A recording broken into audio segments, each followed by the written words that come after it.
वाल्मीकि रामायण के अनुसार लव और कुश कितने शक्तिशाली थे।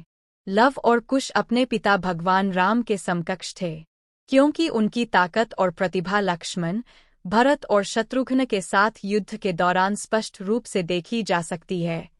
वे अच्छे योद्धा थे।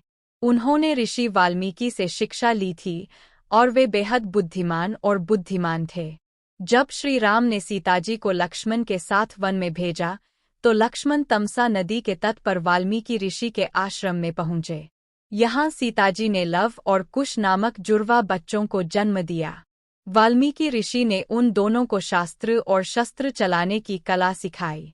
शस्त्रों का ज्ञान सभी क्षत्रियों के लिए आवश्यक था, खासकर राजा के बेटों के लिए।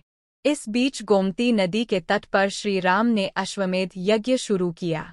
यज्ञ अनुष्ठान करने के लिए श्री राम को सीताजी की आवश्यकता थी। उनकी अनुपस्थिति में उन्होंने यज्ञ में अपने बगल में सीताजी की एक स्वर्ण मूर्ति रखी। यह एक अनुष्ठान परंपरा थी कि यज्ञ के सफल समापन और फल के लिए श्री राम को पूरे देश में एक बढ़िया घोड़ा भेजना था। जो भी घोड़ा बांधता था उसे उसके साथ की सेना से युद्ध करना पड़ता था। अगर वह जीत जाता तो उसे घोड़े के मालिक का राज्य मिल जाता। श्रीराम का सुंदर घोड़ा वाल्मीकि ऋषि के आश्रम में आया। ऋषि वहां नहीं थे। कुश जंगल में लकड़ियां इकट्ठा कर रहे थे। लव ने घोड़े को देखा। इतना सुंदर जानवर देखकर उसकी आंखें चमक उठीं।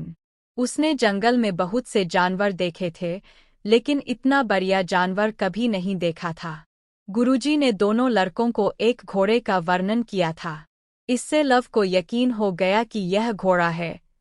फिर उसने घोड़े के माथे पर चमकते हुए स्वर्ण पदक पर लिखे शब्दों को पढ़ा। जो कोई अयोध्या के शासक को अपना राजा नहीं मानता, उसे इस घोड़े को बांधकर इसकी सेना से युद्ध करना चाहिए। लव जोर से हंस पड़ा। उसने सोचा, यह घोड़ा गुरुजी के आश्रम की स्वतंत्रता में खलल डालने आया है। अच्छा, मैं देखूं कि यह कितना शक्तिशाली है। फिर उसने घोड़े की लगाम मजबूती से पकड़ी और तुरंत उसे पास के एक पेड़ से बांध दिया। तभी शत्रुघ्न के नेतृत्व में श्रीराम की सेना आश्रम पहुंची। सैनिकों ने लव को घोड़े के साथ देखा और घोड़े से उतर गए। वे लव के पास पहुंचे। यह कोई खेल नहीं है। जो इस घोड़े को बांधेगा, उसे हमसे लड़ना होगा। तुम अही बचाया, घोड़े को छोड़ दो। हम तुम्हें कोई नुकसान नहीं पहुंचाएंगे। लव ने साहसपूर्वक उत्तर दिया, मैंने इसे यह जानते हुए बांधा है कि क्या करना आवश्यक है। यह एक ऋषि का आश्रम है। कोई भी इसकी स्वतंत्रता को नष्ट नहीं कर सकता। मैं लड़ने के लिए तैयार हूँ। फिर उसने अपने धनुष पर एक बाण चढ़ाया। सेना के सिपाही भी अपने धनुष लेकर तैयार थे। इससे पहले कि वे एक भी बाण चला पाते, लव ने उन पर जृंभकस्त्र नामक बाण चला दिया। वे गहरी नींद में नीर हो गए। दूर सेनापति शत्रुघ्न ने छोटे बच्चे की अद्भुत तीरंदाजी देखी और अवाक रह गए। वह बस बच्चे को देखता रहा। उसे समझ नहीं आ रहा था कि उससे कैसे निपटें। वह अचानक लव के प्रति विस्मय और प्रशंसा से भर गया। वह लव के पास गया। हे बालक, मैं तुम्हारी तीरंदाजी से बहुत प्रभावित हूँ। मैं इतना प्रसन्न हूँ कि मैंने अपने सैनिकों पर तुम्हारे हमले को माफ कर दिया। इसलिए अब घोड़े को छोड़ दो। तभी कुश आ गया।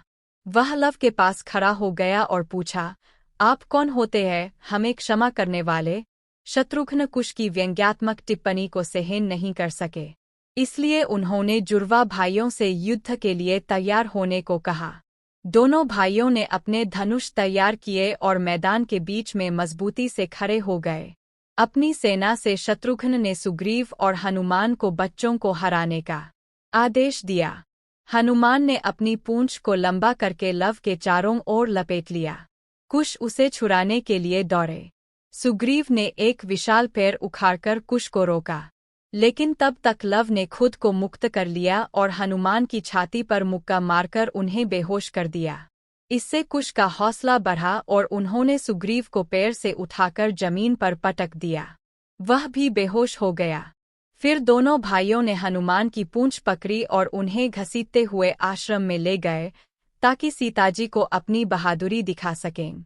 सीताजी ने जब बालकों को देखा तो हनुमान को पहचान लिया।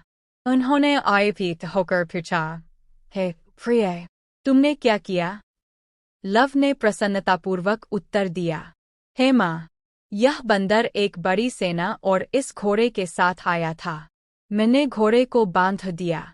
फिर सेनापति ने उसे लड़ने का आदेश दिया, इसलिए हमने जवाब में लड़ाई की। उन्होंने हमें डराने की बहुत कोशिश की। माँ, जानती हो उन्होंने क्या किया? उन्होंने हमें अपनी ताकत दिखाने के लिए एक बहुत बड़ा पेड़ उखाड़ दिया। फिर वे उसे लेकर हमसे लड़ने के लिए दौड़े, लेकिन पेड़ उनके हाथ में रह गया और हमने उन्हें एक दो चीजें दिखा दीं। लव ने मुस्कुराते हुए कुश को आंख मारी। कुश ने सहमति में सिर हिलाया। सीताजी गहरी सोच में पड़ गए और उन्हें तुरंत एहसास हुआ कि यह घोड़ा किसी और का नहीं बल्कि श्रीराम का है। इसलिए उन्होंने लड़कों से कहा, यह घोड़ा तुम्हारे पिता का है। यह हनुमान जी है। वे तुम्हारे पिता के सेवक हैं। उन्हें और घोड़े को छोड़ दो। लेकिन माँ, लव ने विनती की, हमने केवल अपने क्षत्रिय धर्म, कर्तव्य के अनुसार व्यवहार किया। हमें चुनौती दी गई थी इसलिए हमने लड़ाई लड़ी। अगर वे अब लड़ना नहीं चाहते हैं, तो वे घोड़ा वापस ले सकते हैं। तभी वाल्मीकि ऋषि वापस आ गए।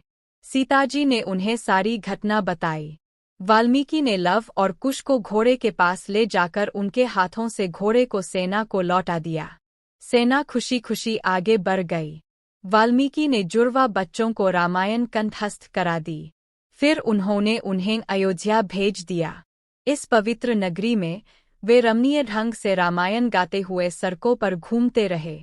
ऐसी असाधारण और अद्भुत घटना को नागरिकों ने देखा। उन्होंने इसकी सूचना श्री राम को दी।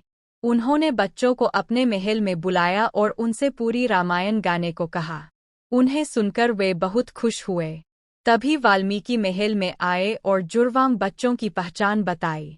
यह जानकर कि लव और कुश सीता के जुड़वां बच्चे हैं, श्रीराम ने उन्हें गले लगाया और कहा, मैं अब तुम्हारी माँ को भी यहीं बुला।